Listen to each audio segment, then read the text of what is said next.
Hey guys, स्वागत है आप सभी का मेरे चैनल पे। कैसे हो सभी लोग? आई होप आप सभी बहुत ही अच्छे होंगे। और मैं अभी अच्छी नहीं हूँ। बात करने का आप लोगों से मन कर रहा था। और मैंने कोई भी आज ब्लॉग शूट नहीं करा है, कुछ भी नहीं। आज तो मेरा वीडियो गया था, लेकिन उसके बाद से मैंने कोई भी ब्लॉगिंग नहीं स्टार्ट करी थी। क्योंकि 2-3 दिनों से मैं परेशान थी, और कल की रात से तो बहुत ज़्यादा परेशान थी। आज पूरा दिन ही मेरा ऐसे ही गया है, परेशानी में ही। और क्या बात है, बात यही है क्योंकि बाबू की बहुत ज़्यादा याद आ रही थी, बहुत ही ज़्यादा याद आ रही थी। और आज कुछ चीज़ें हुई ऐसी जिसके वजह से और भी याद आ रही थी। आज था फ्राइडे, यानी कि शुक्रवार, और 7 तारीख। बहुत लोगों को पता है, 7 तारीख को ही मेरा सब कुछ, मेरा सुख, मेरा चैन, मेरी जिंदगी का हर एक चीज चला गया था 7 ही तारीख को। और वही फ्राइडे भी था, और 7 तारीख भी थी। और मैंने उस दिन भी हेयर वॉश करा था, और आज भी हेयर वॉश करा है। सब कुछ सेम सेम हो रहा है। इस वजह से मुझे, जब मैंने मई में 7 मई को हेयर वॉश किया था, तब मैंने सिंदूर भरा। मैं एकदम से रेडी हुई, जैसे एक सुहागन लड़की रेडी होती है। क्योंकि मेरे हस्बैंड हॉस्पिटल में थे, उसके एक दिन पहले हॉस्पिटल गए थे।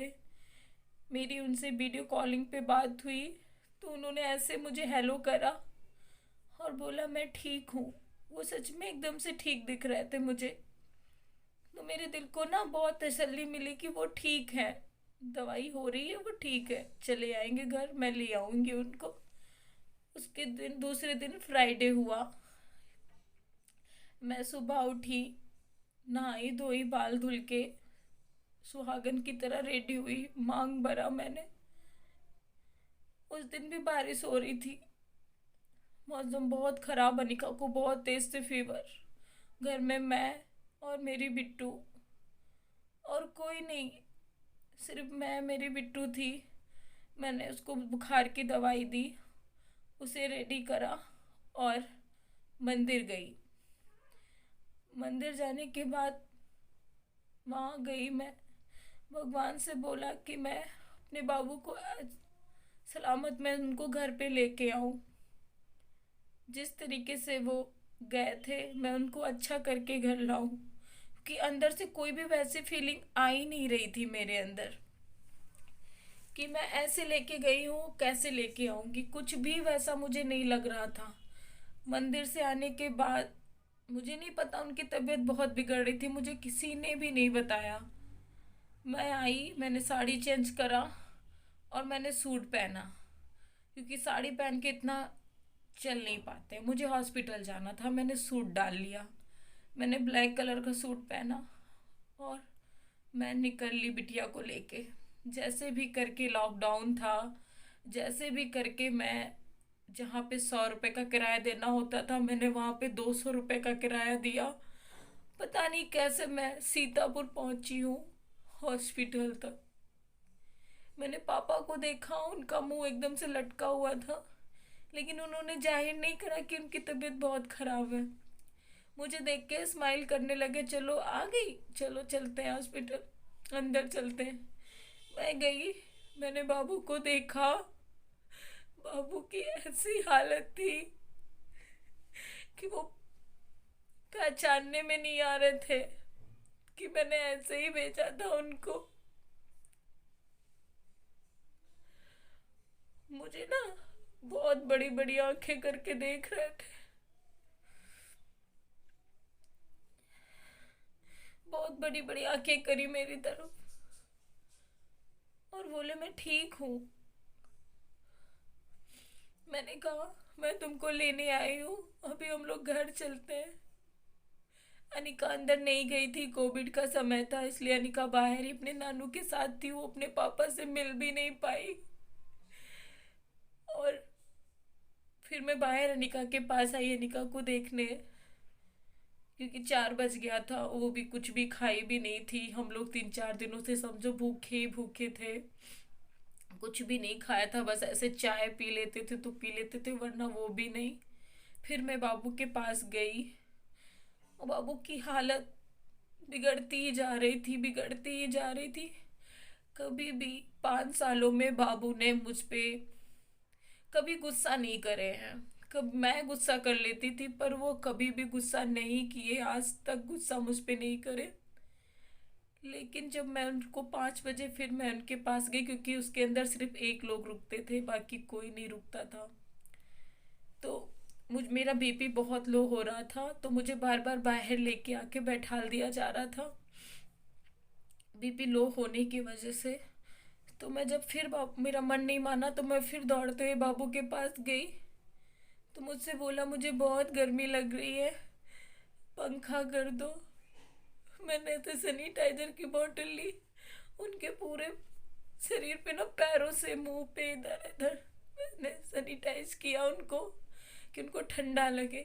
और हाथ से पंखा डुलाती रही, कस कस के पंखा डुलाती रही। बोले मुझे भूख लगी है।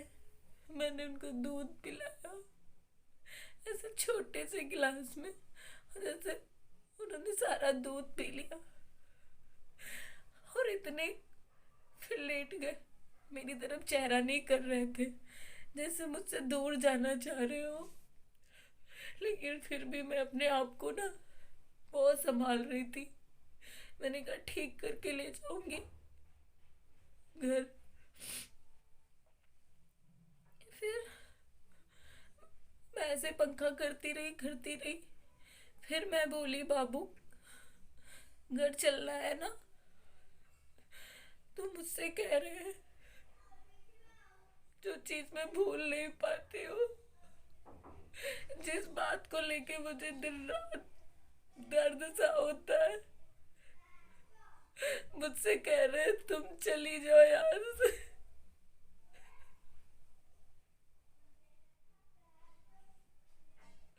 मुझे नहीं पता कि उन्होंने ऐसा क्यों बोला कि तुम चली जाओ यहाँ से।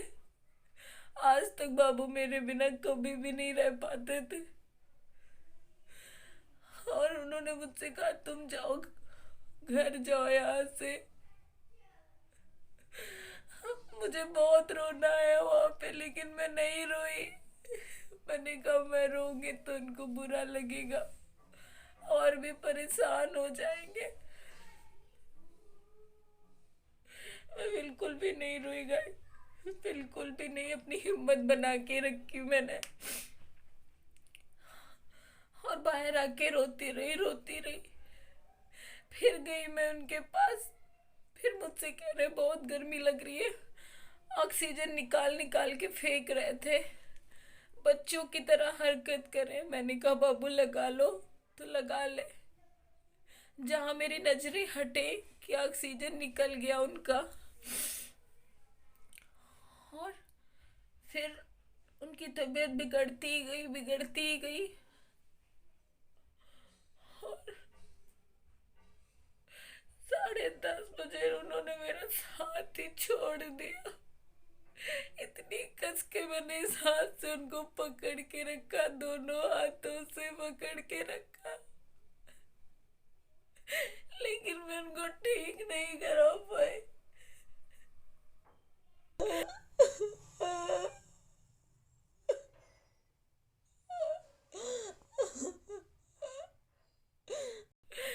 उन्होंने मेरा हाथ छोड़ दिया।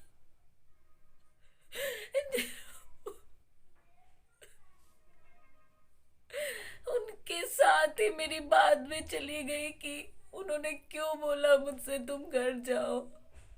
मैंने यही सोचा मैं जब वो ठीक हो जाएंगे तब पूछूंगी तुमने क्यों कहा मुझसे, लेकिन पूछने का समय ही नहीं आया। आज 9 महीने 8 महीने हो गए, मैं किससे पूछूं ये बात कि तुमने क्यों कहा कि यहाँ से चली जाओ घर। वो मेरी सेफ्टी देख रहे थे, इतना परेशान होने पे भी वो मेरी सेफ्टी देख रहे थे, और मैं कुछ नहीं कर पाई उनके लिए, कुछ नहीं कर पाई। बहुत ज्यादा इस बात को लेके परेशान रहती हूँ, बहुत ही ज्यादा। इतना ज्यादा मैं परेशान रहती हूँ ना, क्योंकि इस बात का मुझे जवाब नहीं मिल पाया है कि उन्होंने क्यों कहा कि तुम घर जाओ। क्योंकि बाबू मेरे बिना बिल्कुल भी नहीं रहते थे। मैं थोड़ा सा भी गुस्सा करती थी ना, तो 50 बार आके मुझसे बोलते थे। और लास्ट टाइम उन्होंने मुझसे कहा तुम घर जाओ, और अपने बच्चे को भी नहीं देखा। ये ना मुझे कभी भूलने ही नहीं देगा, ना मैं भूल पाऊंगी, कभी भी नहीं। चाहे जितने साल, चाहे जितने महीने, चाहे कुछ भी हो, क्यों ना हो जाए, चाहे आप लोग कुछ भी कहो कि मत याद करो, मत उनका नाम लो, लेकिन कभी नहीं हो सकता ये कि मैंने सब कुछ खो दिया यार। आज वही तारीख, वही दिन, सब कुछ सेम है, लेकिन मेरे बाबू मेरे पास नहीं है। बहुत मिस करती हूँ मैं उनको। मैं उनको अच्छा खासा लेके गई थी, अब आपसे मैं कैसा लेके आई। वो फिर कुछ पता भी नहीं चला उनको था क्या, कुछ निकला भी नहीं, कोई राज कुछ पता ही नहीं चला कि उनको क्या था। पूरी जिंदगी मेरी इसी में निकल जाएगी कि क्या था, बाबू ने ऐसा मुझसे क्यों बोला, क्या नहीं, कुछ भी नहीं पता। मुझे बहुत दर्द हो रहा है मेरे दिल में, बहुत ज्यादा, क्योंकि मैं किससे पूछूं कि तुमने ऐसा क्यों बोला। किसी के पास इसका जवाब नहीं है, सिर्फ मेरे बाबू के पास है।